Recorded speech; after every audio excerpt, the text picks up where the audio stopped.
Hi, I'm Jeanette Roche. This is Bridge City News. Here's a look at some of the stories we have lined up for you tonight. Lethbridge mayoral candidates faced some tough questions Tuesday at an election forum. Plus, Prime Minister Mark Carney returns from Washington without a trade deal. And a local food bank receives national accreditation for its work helping vulnerable communities. Your nation, your province, your southern Alberta. From the heart of Lethbridge, it's Bridge City News with Jeanette Roche. Thanks for joining us. We start tonight on the local political scene. Mayoral candidates faced some tough questions from the public in a forum held by the Lethbridge Public Library on Tuesday night. As BCN's Landon Hickok tells us, it was a high-spirited event provided with thought-provoking solutions to local governance. Incumbent candidate Blaine Higgin will now have to fight to keep his seat, as within short notice he will be facing 3 candidates vying for the spot of Lethbridge mayor: Quentin Carlson, Michael Petrakis, and Ryan Meny. All 4 faced a series of questions from a panel of local media, which included our very own Jeanette Roche, plus more from attending residents, many with their own concerns and queries. I think it went really well. A lot of great questions, and some, they're tough questions, but this is what we need to expect. We need to expect there's going to be tough questions, and I learned a few things of communication, and it's something I think we do a pretty good job. However, I was made aware that maybe we can do better, and we can always do better at anything. I appreciate a lot of the questions that were asked. I appreciated the turnout as well, that it was pretty much a full room. We have a responsibility to show up here, and for me, it's the greatest honor and the greatest duty to do so. New candidate Ryan Meny changed his bid last minute from city councillor to mayor before the deadline for candidate submission was up. A former 2-term city councillor for the city of Campbell River, British Columbia, he says his platform aims to lower taxes, create public safety, and build the ever-contested 3rd bridge across the Oldman River Valley. There's so much potential for Lethbridge. We're in an okay place right now. I say that because we still have the hard-hit manufacturing sector with over 4,000 job losses that haven't been addressed by anyone directly and openly. And again, we want to champion that. As a mayor, I want to find whatever I can do to help those people, keep them in this community, and find the resources that they need to find that next job and stay here as a great resource and the people that make this city great. Quentin Carlson says he wants his campaign to bring in more accountability from city officials and to create public trust, as well as to make the city more affordable to live in. As for Michael Petrakis, one of his main priorities for Lethbridge is to develop self-sustaining economics to prevent investments from flowing outside the municipality. The most important thing to do is elect someone who's planning on reinvesting in our community to create actual economic prosperity that's regenerative and self-sustaining, because the big corporations, they want to create our dependency on them. And the exact same thing with investing in regenerative industries so that we don't depend on these multinational corporations, because it's going to come back and bite us in the ass. Throughout the night, most questions and rebuttals seemed to target Higgin and Meny the most, involving their policies and some past controversies.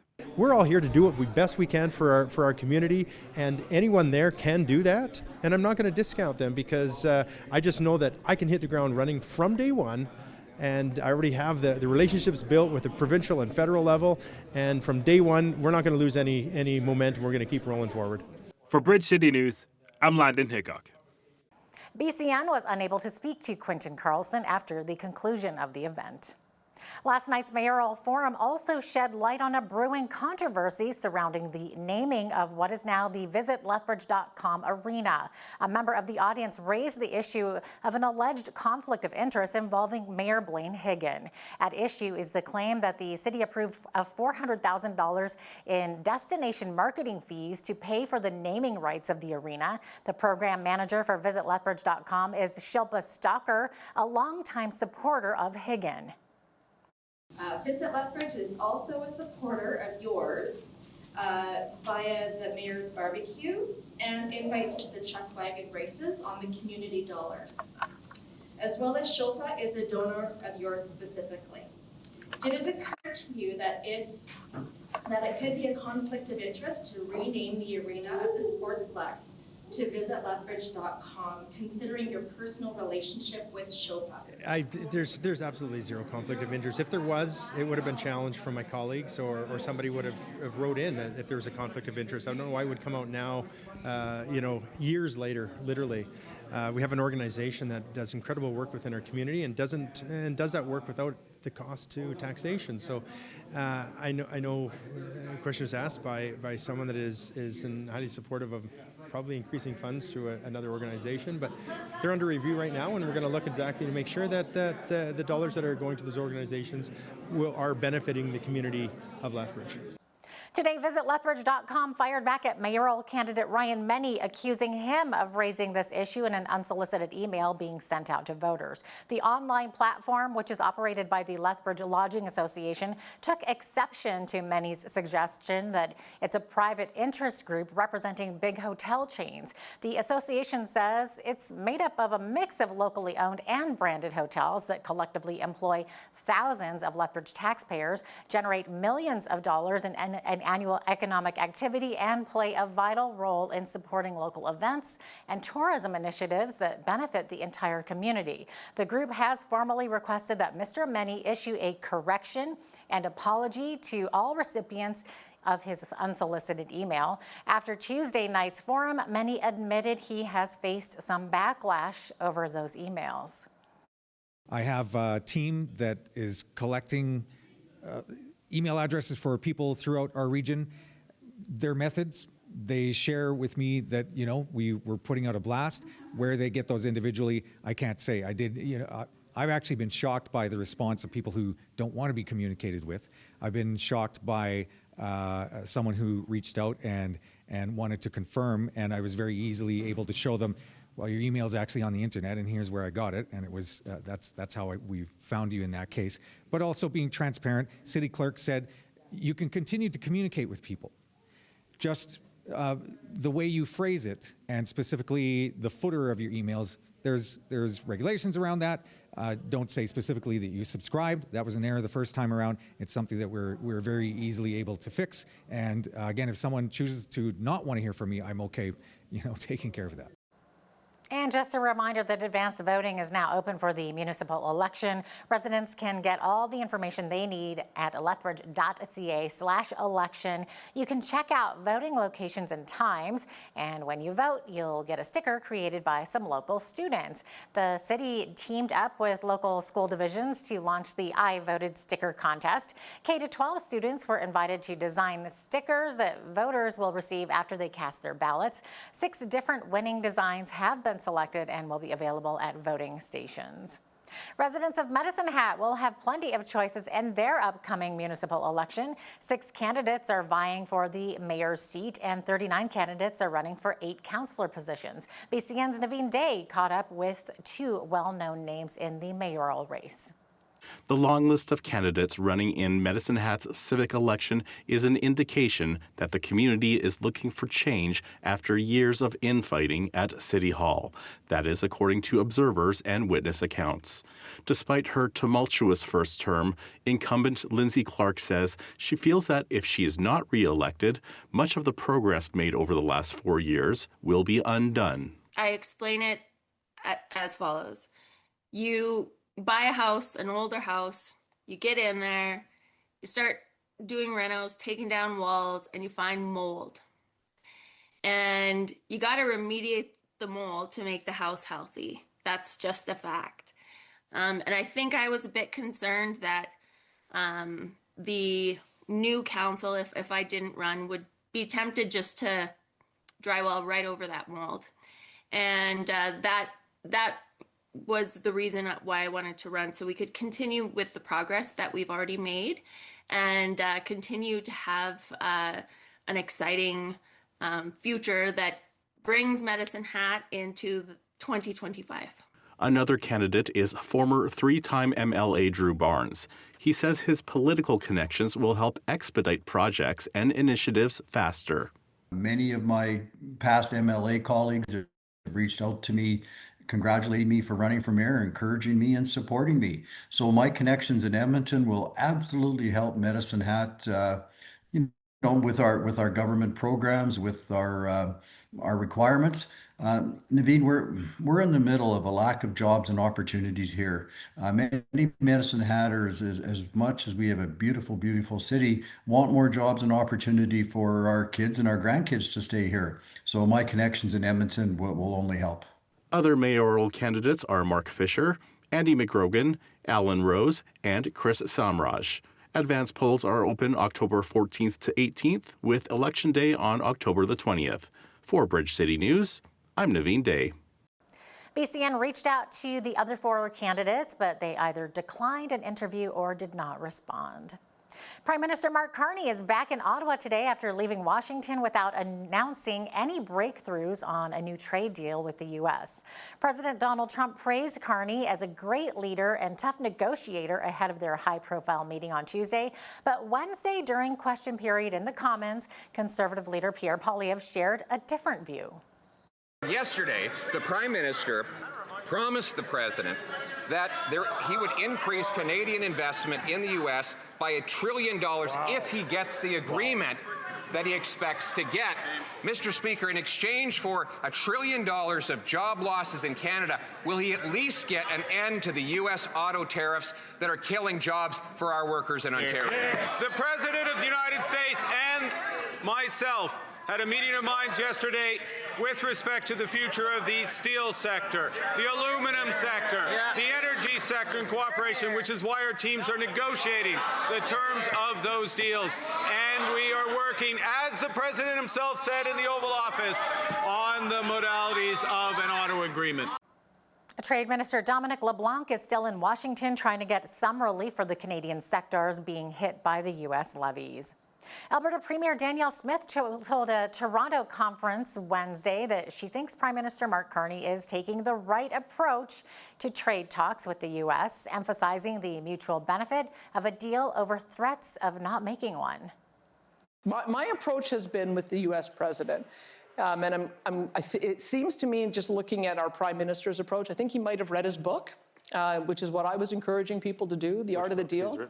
The Art of the Deal, I think that is his playbook here as well. And one of the things that, if you go to the U.S. president and say, you should do this because it helps me, or you should stop doing this because it hurts me, that is not his love language. His love language is, let me tell you how I can make America even greater. Let me tell you how Canada, being able to provide you raw materials or critical minerals or energy and natural gas, allows you to have energy dominance in the world. Let me tell you how me selling you more of our energy allows you to keep prices low for your consumers so that you can have your great American companies build great goods that we will buy back, and we buy your goods back at a volume greater than any country in the world. That is the love language of Donald Trump, and I'm beginning to see that Prime Minister Carney is speaking in those terms. South of the border, the most destructive blaze in Los Angeles history that destroyed much of the wealthy Pacific Palisades neighborhood back in January was actually caused by arson. Authorities in California have charged a 29-year-old man with starting the deadly fire.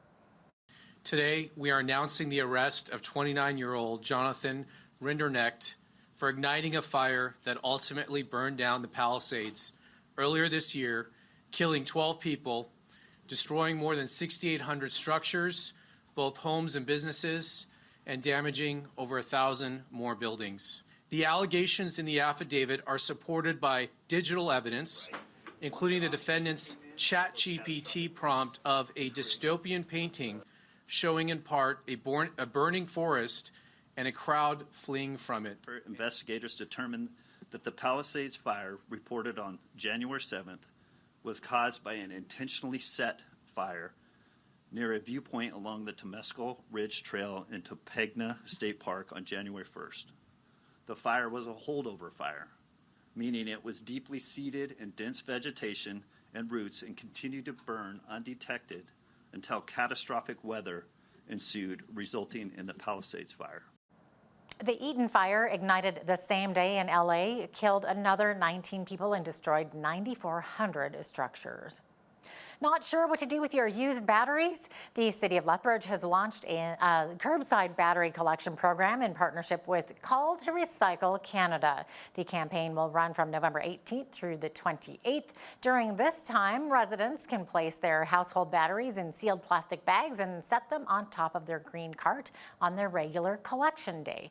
Mandy Parker, General Manager of Waste and Environment with the City of Lethbridge, says it's important to note the batteries must not be placed inside the green, blue, or black carts. They will be picked up separately, but on the same day as your green cart. Well, we don't want them in the green cart because it's not organic material, and we don't want them in the blue cart because they tend to cause fires, especially with the mixed paper and cardboard that we have in there, and it can cause a fire at the MRF. If you put it in the black cart, they can be recycled, and it just would go into the landfill. We don't want batteries in the landfill. It adds to the chemical concentration of the leachate, causes problems within the landfill itself. Alkaline batteries only. We can't accept lithium batteries because they're considered dangerous goods and they tend to cause the most fires. So we're just looking for your typical AA, AAA, 9-volt, the little button batteries that come out of your remotes. I think it's 15,800 households will be receiving the plastic bags through the Lethbridge Herald. So if you get your flyers and whatnot or your newspaper, you'll see those in there. We launched our program Recycle Your Batteries Canada in Alberta back in April 2025, and Lethbridge is the first city to do a curbside pickup. We have about 2,000 collection sites in Alberta, so that's a lot. But doing curbside, it's going a step further in making it convenient, easy, and safe for people to drop off their used batteries. So in 2024, we collected about 7 million kilograms of batteries across the country, but there are even more that could be recycled if people just empty their junk drawer or their boxes at home. We are hoping to do even more in 2025. Throughout the week of October 6th through 10th, some households in Lethbridge will receive a battery collection bag delivered to their address with easy-to-follow instructions for safe packing. Some good news for Interfaith Food Bank Society of Lethbridge. It's been accredited through Food Bank's Canada Standards of Excellence program, recognizing its commitment to the highest standards in quality of service and client care, food operations, safe handling, and more. Danielle McIntyre, Executive Director of the organization, highlights that it's the first food bank in Lethbridge to receive this distinction. So approximately 5,500 food banks exist within the network, but I believe at this point about 11% have become accredited. So we're proud to be among the first. Food banks are really increasing the standards by which the service provision is provided. We want people to walk into clean environments. We want them to come in and feel welcome and included.